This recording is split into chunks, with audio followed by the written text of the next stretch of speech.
Hey guys, today's topic is a bit of a heavy one, and it is sensationalized in the media, but it's mostly misunderstood.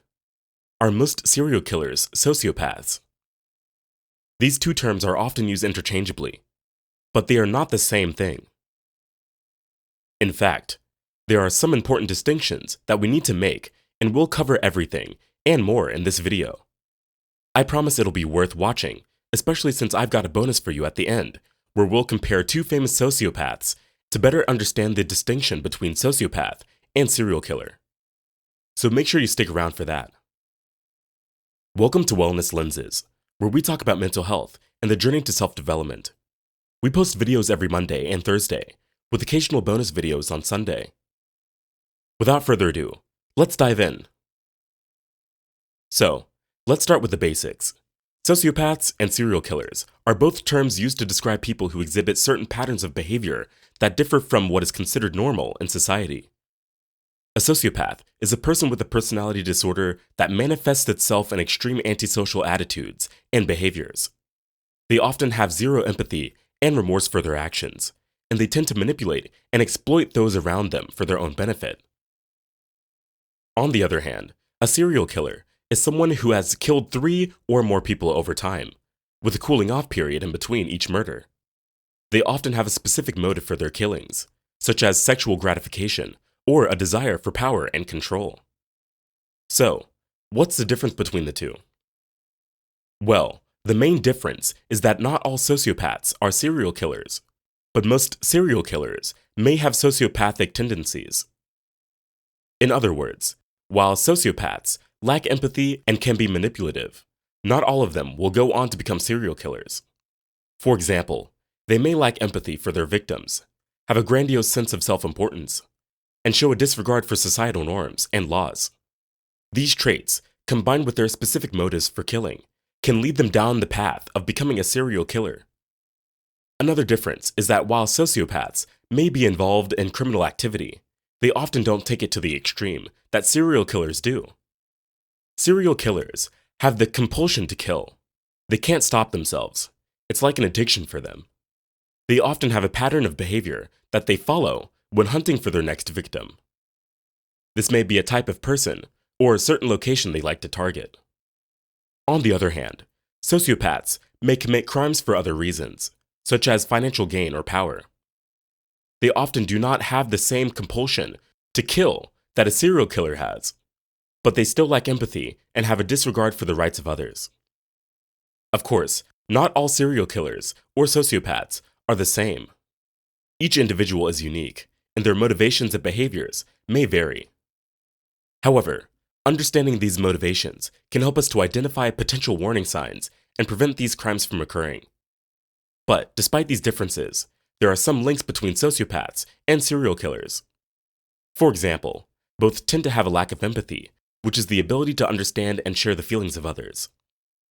Empathy is what helps us connect with people and feel their pain and joy. However, both serial killers and sociopaths tend to lack this important trait, which is why they are capable of committing horrific acts without any remorse.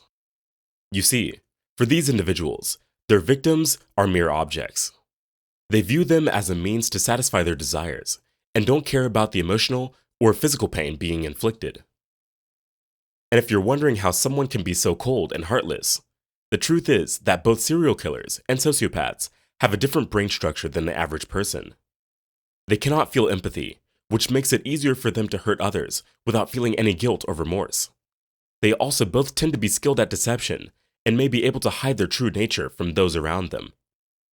And being deceptive comes easily for them because they have certain traits that allow them to blend in with society. For example, sociopaths are often very charming and charismatic. They know how to manipulate people to get what they want and can easily blend in with any social situation. Serial killers, on the other hand, often have a mask of sanity. They appear to be normal and even charming to those around them.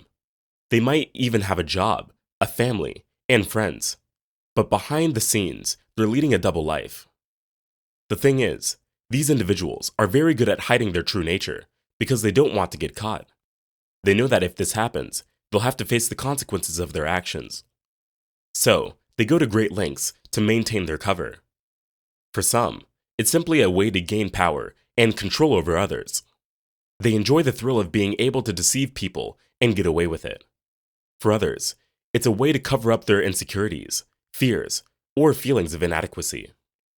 Whatever the reason, it's important to remember that not everyone who seems friendly and trustworthy is actually that way. And while it may be scary to think about, there could be people out there who are hiding something much darker beneath the surface. Hey guys, before we move on, if you're enjoying this video and want to see more content like this, make sure to hit that subscribe button and turn on notifications. I share videos about mental health and self-development, including tips and strategies for improving your well-being and living a more fulfilling life. So, remember that not all sociopaths are violent or dangerous. In fact, many people with sociopathic tendencies go on to live perfectly normal lives without ever harming anyone. The danger comes when those tendencies are combined with a desire to cause harm. The next question on your mind is probably, how do sociopaths become serial killers? There's no one answer to this question, as everyone's path is different. However, many serial killers have experienced childhood trauma, such as abuse or neglect, which can contribute to the development of sociopathic tendencies. Substance abuse is another factor that can trigger the development of a serial killer. Drug and alcohol abuse lower inhibitions and increase aggression, making it easier for someone with sociopathic tendencies to act out violently. In addition, some experts believe that sociopaths may be more likely to become serial killers due to their lack of empathy and their desire for power and control. In case you're wondering why we are so fascinated by sociopaths and serial killers, well, it's human nature to be curious about things that are outside of our everyday experience. We want to understand how someone could commit such heinous crimes and what motivates them. It's also a way for us to feel a sense of control over our own fears and anxieties.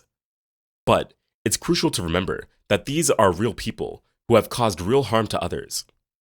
We should never glorify or romanticize their actions. Instead, we can focus on understanding and preventing such behavior. Now, let's get to that bonus I promised earlier. Let's compare two famous sociopaths to help you better understand the distinction between a sociopath and a serial killer. Starting with Ted Bundy.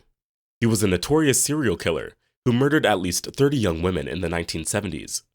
He was charming, handsome, and charismatic, which made it easy for him to lure his victims into his trap. Some researchers consider him a textbook example of a sociopath. On the other end, there's Sherlock Holmes, often referred to as a high-functioning sociopath.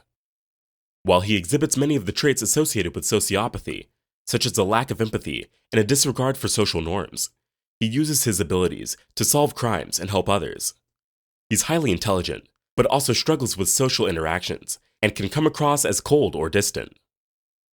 The key distinction between Bundy and Holmes is that Bundy acted on his sociopathic tendencies by committing heinous crimes. He had the desire to harm others, and he acted on that desire. Holmes, on the other hand, may have lacked empathy, but he never acted on his impulses in a harmful way. While it's important to remember that these sociopaths committed devious acts and should not be glorified in any way, studying their behavior can help us better understand the link between sociopathy and serial killer pathology. And that's a wrap for today. Thanks for tuning in. Don't forget to like and subscribe for more content, and let us know in the comments what other topics you'd like us to cover in future videos.